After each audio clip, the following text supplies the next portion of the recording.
8 anos de idade, eu recém tinha saído de um abuso sexual, porque minha mãe me deu quando criança. Eu vim da cidade de Ijuí, interior do Rio Grande do Sul. Meu pai é descendente de alemão, olho claro, e eu nasci muito escurinha. Aí quando eu nasci, meu pai disse que eu não era filha dele.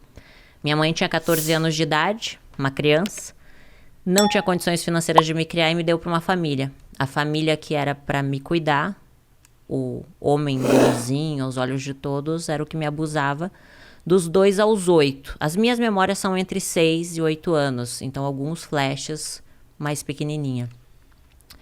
Nesse período, eu sofria muito já, porque quando a gente é abusada, a gente não tá entendendo o que tá acontecendo, até porque existiam ameaças da parte dele na época, se eu contasse pra alguém.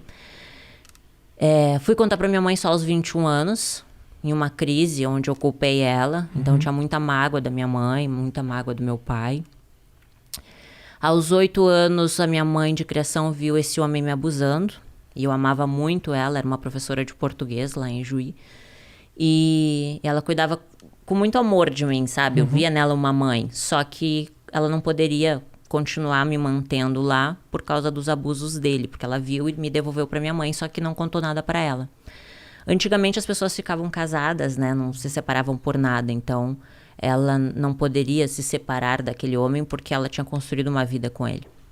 Você tinha noção disso naquele momento? Não, naquele momento não, né? Eu era uma criança que tinha que me separar da mãe que eu amava, que era minha mãe de criação, pra finalmente morar com a minha mãe. Só que minha mãe era uma criança. Eu acredito, Rafa, hoje, que a pessoa não pode dar o que ela nunca recebeu. Se tu não recebeu amor, tu não sabe dar amor. Então, a vida dela foi um pouco assim foi também. um pouco, eu não vou expor muito ela, não, né? okay. Mas ela passou por muitos problemas também. E aí eu me tornei uma adolescente muito rebelde. A gente não tinha amizade, eu e minha mãe. Ela brigava muito comigo, me batia muito. Então, aos 11 anos, eu comecei a fumar cigarro, beber, colocava piercing para chamar atenção. Até eu tenho a sobrancelha rasgada aqui, porque eu mesma furei a minha própria sobrancelha na frente do espelho. Botei um brinco gigante, porque eu já queria chamar atenção. Na verdade, eu queria ser amada, né? Eu buscava a atenção das pessoas, né? Aceita. Então, com 11 anos, eu sofria isso, sabe? E eu era muito magrinha. Então eu via as meninas gostosonas, assim, tipo, nossa, os meninos querem ficar com elas. E ninguém queria ficar comigo. E aí eu colocava meia dentro do sutiã pra ter, sabe, peitos. E passei por vários problemas naquela época de depressão, só que eu não entendia, porque naquela época a gente não conseguia conversar com ninguém, não tinha internet como é hoje. Então nas minhas agendas eu falava que eu queria morrer, que eu queria matar todo mundo. E... Só desculpa te interromper, mas... o abuso acabou da onde, assim? Só quando a minha mãe de criação viu ele me abusando sexualmente. Então teve um confronto. Isso, aí ela me deu pra minha mãe. Tá, e aí momento. minha mãe morava em Porto Alegre. Então eu saí de Juí pra Porto Alegre pra morar com a minha mãe. Minha mãe é uma criança, né? Imagina, ela me ganhou com 14 anos. Minha mãe tinha que trabalhar muito de manhã e de tarde, chegava muito de noite. Então a minha vida era comer miojo e salsicha. E aí, ir pro colégio sozinha e voltar sozinha. Então, ali eu me tornei muito rebelde. Porque a minha mãe queria que eu fizesse comida, limpasse a casa. Obrigações de um adulto. Sim. E ela não sabia conversar comigo. Então, ela me agredia muito. Assim, de agressões, assim, de me violentar mesmo, sabe? Com palavras também, palavras que me machucavam. Então, eu nutria muito ódio dentro de mim. Com 13 anos, eu comecei a fumar maconha. Com 14 anos, eu fugi de casa, vendi todas as minhas fitas de videogame para poder fugir de casa e peguei todos os ursos e fugi com os ursos. Aí fui para uma vila lá em Porto Alegre e a minha mãe me achou com a polícia. Daí, quando a minha mãe me achou, ela me disse, agora tu vai morar com teu pai. E eu não conhecia direito meu pai. Mas foi bom, foi um período muito bom, meu pai é uma pessoa incrível. Aí eu consegui conhecer ele de verdade, né? E acabei... tendo minha primeira relação sexual com meu meio-irmão. Porque pra mim eu não conhecia ele. Ele era filho do meu pai, um menino bonito da minha idade. A gente começou a ir pros bailes junto, bebi e acabou rolando. 13 anos mais ou menos? 14 anos. Só que assim, até então, eu nem entendia direito o que era irmão. Sabe quando a vida vai acontecendo, você é uma criança, você não tem um pai e uma mãe pra te orientar em nada. E você aprende pelas situações que te colocam. E nem valores, princípios, não existia um direcionamento. Nunca, tipo, alguém disse assim, olha, vai estudar, vai fazer uma faculdade, sabe? Não existiam esses valores. E aí, com 14 para 15 aconteceu isso. Aí, na festa de 15 anos, a minha mãe foi lá e disse, filha, eu te amo, volta para casa. E eu amava a minha mãe, por mais que ela me batesse, ela era minha mãe, né? Claro, óbvio. E aí, quando eu fui morar com a minha mãe de volta, eu tava no colégio. Um lencinho pra mim aí, ô Matheus. Aí eu tava no colégio e conheci o pai do meu filho. Uhum. E aí na família dele eu vi a família que eu não tinha. Aquela estrutura familiar de churrasco final de semana, sabe? Os filhos debaixo da asa da mamãe. Minha sogra muito carinhosa comigo. Então eu me apaixonei pela família dele. E eu era uma criança, eu tinha 15 anos.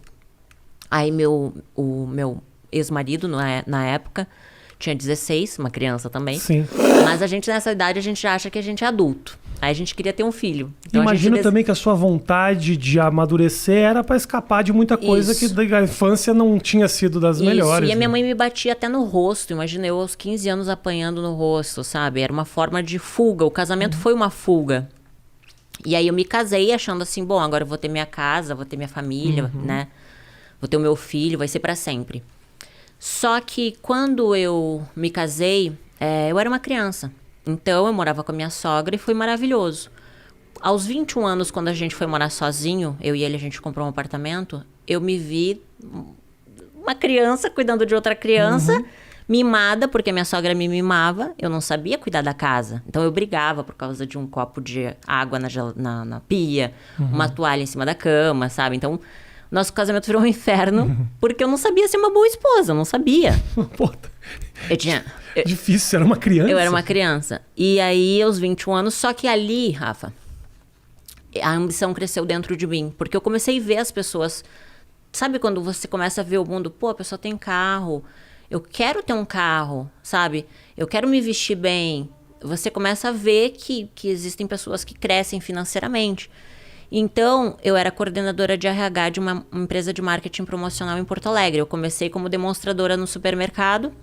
E como eu sempre fui muito comunicativa e feliz, assim, sabe? A empresa que eu trabalhava me contratou como recepcionista, depois auxiliar do RH e depois coordenação do RH, mesmo sem faculdade.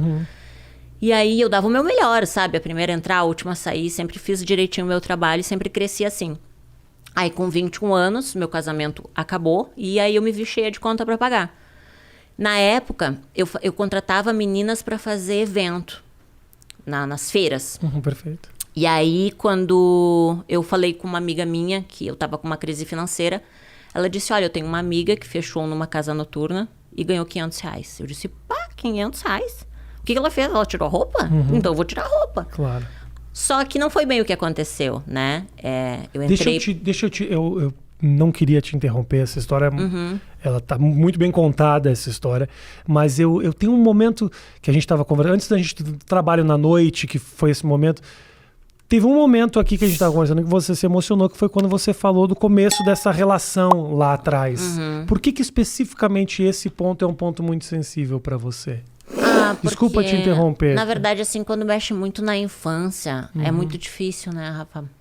Porque... eu acho que tantos problemas no nosso futuro são evitados quando você tem uma base, entende? Só que não adianta ficar buscando culpados, porque eu digo assim, ó, ninguém nasce mal, as pessoas se tornam más, né? Um bebezinho não nasce um bandido, ele se torna um, pelo meio que ele vive, pelas escolhas, né, que ele faz.